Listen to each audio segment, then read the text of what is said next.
Boa noite, bom início de semana para você. Começamos mais uma edição do Viçosa Notícias e hoje tem Primavera de Museus e é final da Copa do Café.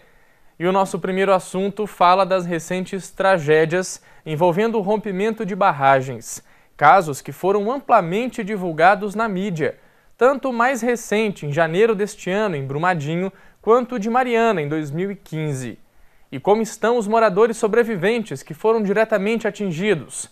Essa dúvida motivou estudantes aqui da UFV. Eles visitaram a área atingida pela barragem da Samarco e produziram uma reportagem especial. Uma realidade que não está tão longe quanto a gente pensa. O Davi e a Ianca são estudantes do curso de Comunicação Social da UFV e sempre assistiram assim, pela tela, as tristes notícias envolvendo o rompimento das barragens.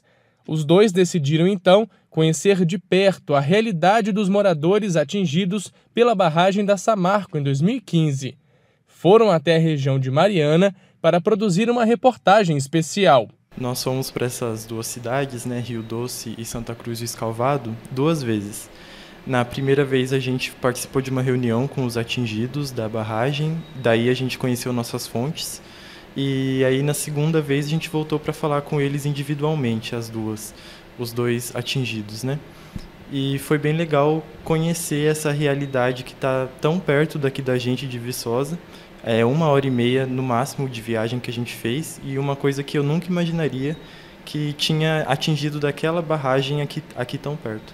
Durante os 2 meses de produção do material, os dois tiveram apoio do Departamento de Comunicação Social da UFV e dos próprios moradores da região atingida. A gente teve que até andar de barco, ir para a zona rural, ir para curral e tal, pensar nas técnicas mesmo, sozinhos. Então, assim, profissionalmente, a gente cresceu muito e em relação a crescimento humano mesmo, maior ainda, porque a gente viu que o rio, para eles, não é só uma questão de renda, é uma questão que a vida deles. E agora você confere na íntegra a reportagem produzida pelo Davi e a Ianca. É um material inédito que mostra como vivem atualmente moradores atingidos em 2015 pelo rompimento da barragem da Samarco, na região de Mariana. No dia 5 de novembro de 2015, aconteceu um dos maiores desastres ambientais do Brasil. O rompimento das barragens da Samarco deixou cerca de 1.265 desabrigados no município de Mariana, Minas Gerais. A lama destruiu aproximadamente 1,5 mil hectares de vegetação, passando por cidades como Rio Doce e Santa Cruz do Escalvado.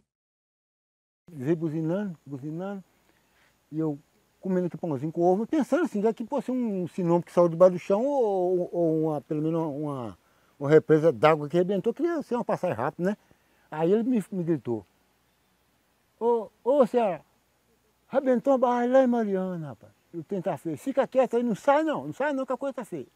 Geraldo morava numa pequena ilha na zona rural de Rio Doce. Quando percebeu o que estava acontecendo, tentou escapar em meio à lama com seu bote. Peguei as roupinhas mais fraquinhas que eu tinha de serviço, Aí cheguei mais perto do bote, coloquei ela com mais paciência, que eu falei, aí eu vou ficar sem roupa. Aí parti para dentro d'água, para dentro da lama. Rema daqui, rema dali, o bote não andava nada. Eu lavou até muito nele. Quando eu chego no meio do rio, uma sobrinha minha parou lá em cima de um outro rapaz que trabalha na prefeitura. Ele parou lá em cima com Fusca, um Fusquinha, ficou assim, a minha sobrinha ficou assim, volta. E eu olhando assim, ela estava falando volta, mas eu pelo meu ouvido não estava escutando nada, com aquele ruído da lama eu não escutava nada, Aí eu fiquei tentando voltar. Eu entendi que ela estava falando volta, eu tentei voltar, entrou um toco dessa altura, um pau dessa altura debaixo do bote, assim com o bote. Levantou a frente do bote, tampou para lá, tampou a visão tudo. Aí com muito custo eu consegui virar sentido da ilha, mas eu fui sair lá no bico da ilha embaixo. E eu saí no bico da ilha embaixo, e era um posto de madeira de um lado e de outro, batia na outra e subia da tudo essa árvore assim. Eu falei, não dá mais para passar, faltava uns 3 metros encostado lá de cá na beira da ilha. Eu pulei com lama aqui assim. O impacto na vida das cidades banhadas pelo Rio Doce foi grande. O gado que vivia livremente no pasto, por exemplo, teve que ser confinado por causa da contaminação, o que causou prejuízo aos produtores rurais. Não tinha comida porque o regime nosso não é um regime de confinamento fechado, é um regime O boi fica no pasto e você trata até a época da seca. Aí você não tem uma estrutura para pegar um gado aí de 100 cabeças e tratar desse gado direto. Então a comida sua que você tem acaba muito rápido quando você muda o ciclo que você tem. Desde que você prendeu esse gado, o volume seu de comida tem que ser muito grande, porque um boi come 40 quilos por dia. Aí veio a morte de umas 10 cabeças de criação, veio a desnutrição das bezerras, que não cresceram, tem as bezerras 2016, 2017, que eu não sei o que nem que eu vou fazer com elas. Mesmo passados quase 4 anos da tragédia, os moradores desses 2 municípios, que dependiam da água do Rio Doce, ainda não foram plenamente assistidos pela Samarco.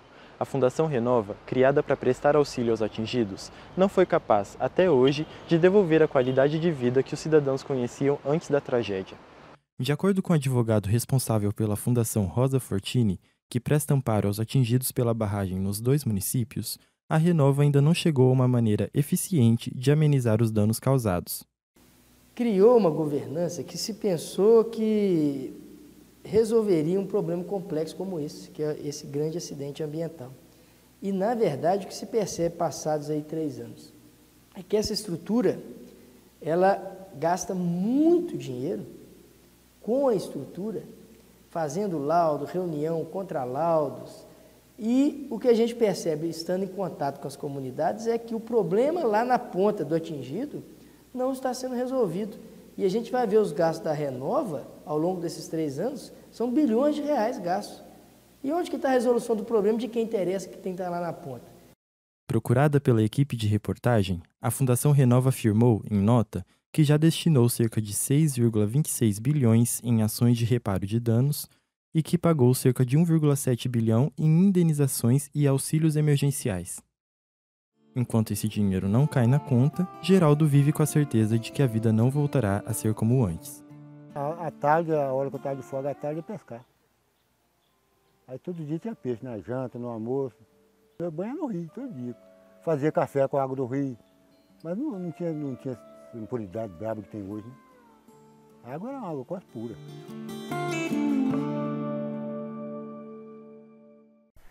Começou hoje o prazo para o cadastramento escolar da educação infantil em Viçosa para o ano que vem. São vagas para berçário, creche e primeiro e segundo período, dependendo da faixa etária da criança. Os pais ou responsáveis devem separar a documentação necessária e entrar em contato direto na Secretaria de Educação, também por e-mail ou por telefone. O número é o 3892-9242. O prazo termina no dia 30, segunda que vem.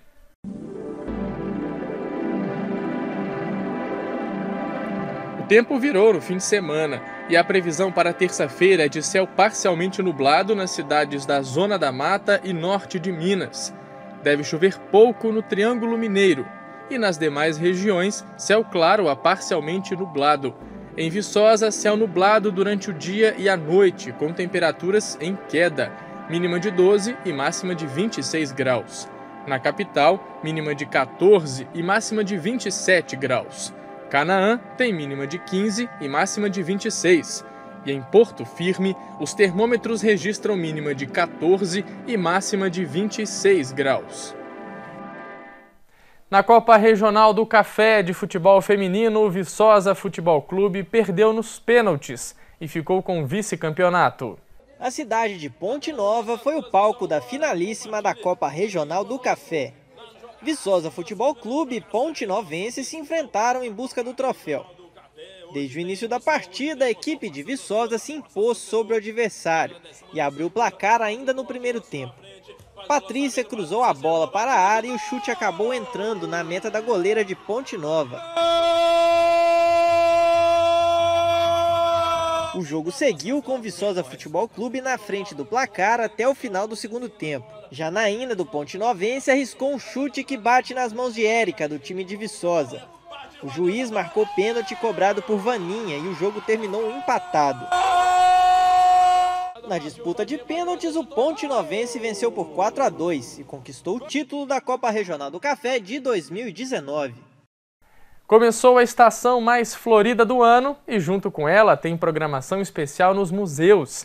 é a 13ª edição da Primavera de Museus, que neste ano convida o público para acompanhar o dia a dia das exposições e dos acervos.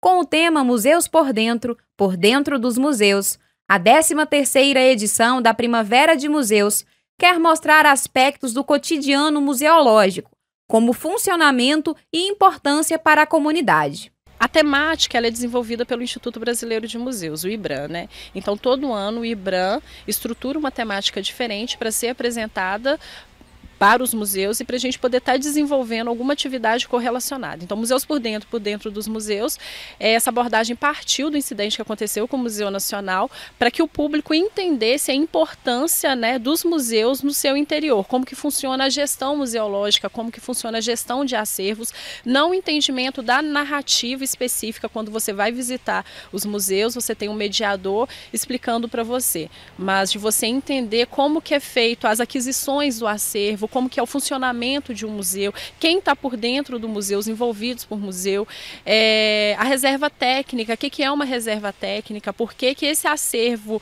está dentro de um espaço fechado e os outros estão dentro de um espaço expositivo para visitação. Então é esse entendimento mesmo que a proposta desse ano.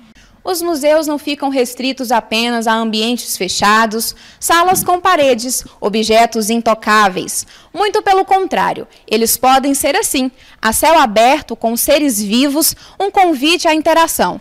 Como exemplo disso, nós temos este museu aqui, o Parque Interativo da Botânica, no campus da UFV.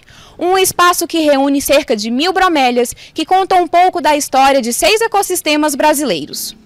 E o Parque Interativo da Botânica, na Vila Giannetti, é apenas um dos muitos espaços que podem ser explorados durante a Primavera de Museus.